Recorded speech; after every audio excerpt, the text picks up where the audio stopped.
Welcome to InvestEd. Welcome sa Invested. So yung company na re-reviewin natin ngayon ay ang company AUV, no. Take note guys, yung focus lang natin dito ay ang third quarter earnings lang ng company, no. So kung gusto niyo makapanood yung full analysis natin sa company, so nasa baba sa descriptions natin yung analysis natin sa kanya, no. So kung ready na kayo, let's start and see you on the other side. Hello guys, welcome sa channel natin. Kung bago ka pa lang sa channel natin, huwag mong kakalimutan na i-subscribe and pindutin ang bell button para ma-notify ka sa mga bagong videos na lalabas sa channel natin. No? So dito, binabahagi ko yung 7 years of experience ko sa pag-trade at pag-invest ko sa stock market. And ang kagandahan pa dito, it's completely free. Maraming salamat! Welcome sa 1-year chart ni AUB. So nakikita natin dito ngayon yung 1-year chart ni AUB. Nakita natin dito ngayon yung 1-year chart high ni AUB ay nasa 54 pesos per share and yung kanyang 1-year chart low ay nasa around 40 pesos per share, no. So nakikita natin dito during the peak of pandemic, no, during the March talagang massive drop down ang company, yung kanilang price, and now nagte-trade na lang sila sa 46 pesos per share. Okay?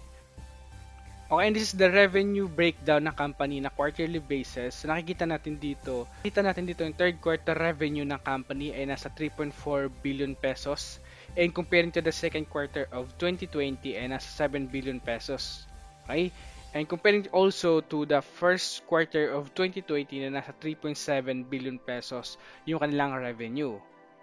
And also, no, kung titignan natin yung revenue nila in last year, in the same quarter last year, so nakikita natin na meron silang 3.7 billion pesos revenue and now nasa 3.4 billion pesos revenue. Okay, and also no, kung titignan natin yung income ni AUV, no, in a quarterly basis also, nakikita natin dito meron silang 1.4 billion pesos net income in the third quarter in 2020.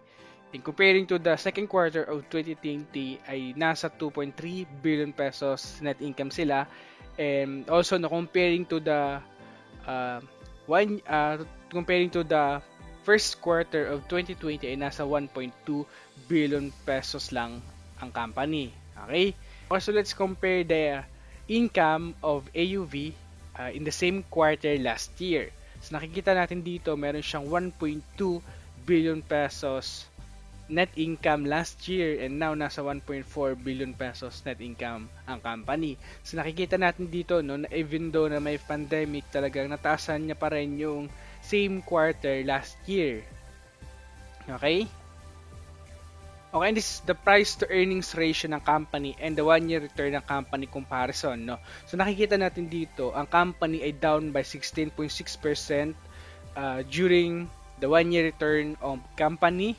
Okay, so nakikita natin dito, no, comparing to the industries na kinabibilangan ni AUB or the banking sectors. So, the company exceed its 1-year return to the banking industry, which returned a negative 21.5% over the past year, and also no, comparing to the PE ratio or the Philippine market compared to the market.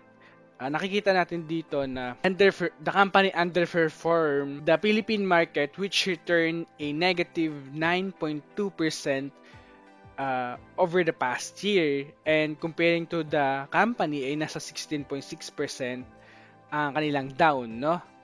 And comparing to the PE ratio ng company during the third quarter ngayon, no, sa third quarter yung kanilang PE ratio ay nasa 4.9 times PE ratio, while comparing to the industries, okay, the Philippine bank industries. So nakikita natin dito, comparing to the PE ratio, the company PE ratio is a good value based on its PE ratio compared to the Philippine industry, mayroong 6.3 times PE ratio.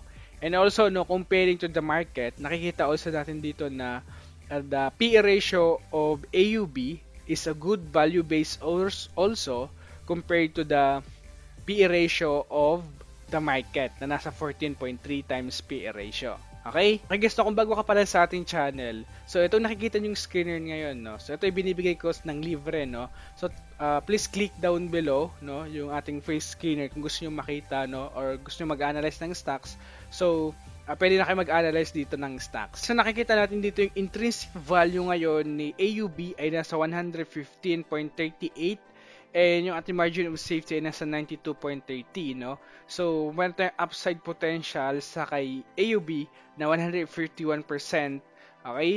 And meron tayong ratings na buy, no? So, nakikita natin dito na nag-upgrade yung kanilang intrinsic value, no, from 88 pesos per share to 115.38 pesos per share, okay?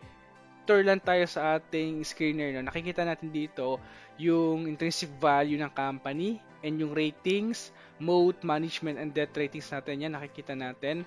So, dito no sa ratings, dito, 1 is the lowest, 10 is the highest. So, ayan yan, no? So, nandito na rin yung net foreign yield na company for the past 1 year, and for today, no, ito yung net foreign investment sa company, no? And nakikita din natin dito yung also yung dividend yield ng company. Nandito na rin free cash flow, moat analysis, okay? Management analysis, yung ROIC and ROE ng company, okay? Debt to earnings ratio ng company, nandyan na rin. And also, no, dinagdagan din natin yan ng iba pang informations para makatulong sa pag-analyze nyo sa isang stocks na nire-review nyo, okay? And also, sinamahan na rin natin ito ng technical analysis. So, nakikita natin dito yung chart ng company for the past 1 year. Moving average from 20 to 200 moving average. Nakikita natin dito. From simple to exponential moving average. Nandito na rin yung support and resistance na company. And yung short-term trend, medium-term trend ng company. Nakikita din natin dito. And also, no, sinamahan na rin natin ng mga indicators kung ano yung mga positions or actions sa mga indicators. Okay? Okay guys, no, hanggang dito na lang muna yung ating review at pag-a-analyze sa company AUV. So, sana marami kayong natutunan, no? And again guys, no, pag bago ka pa lang sa ating channel, para magamit nyo ng libre, no? Again guys, no, libre itong binibigay ko sa inyo para makapag-share din ako, mapagbigay din ako sa inyo ng value. And also, no, huwag nyo kakalimutan na mag-subscribe and destroy the like button, no, para marami tayong investors na maabot pa, no? So, yun lang muna guys. Hanggang dito na lang muna yung ating pag-review at pag-analyze sa third quarter earnings ng company. So, maraming salamat sa inyo guys. And as always, invest wisely and see you on the other side. Hello guys, maraming salamat sa panonood. Sana marami kayo natutunan sa video na to. So kung hindi pa kayo nakaka-subscribe, so please subscribe and hit the notification bell para updated kayo sa mga videos na parating at marami pa kayong matututunan sa channel na ito. So maraming salamat.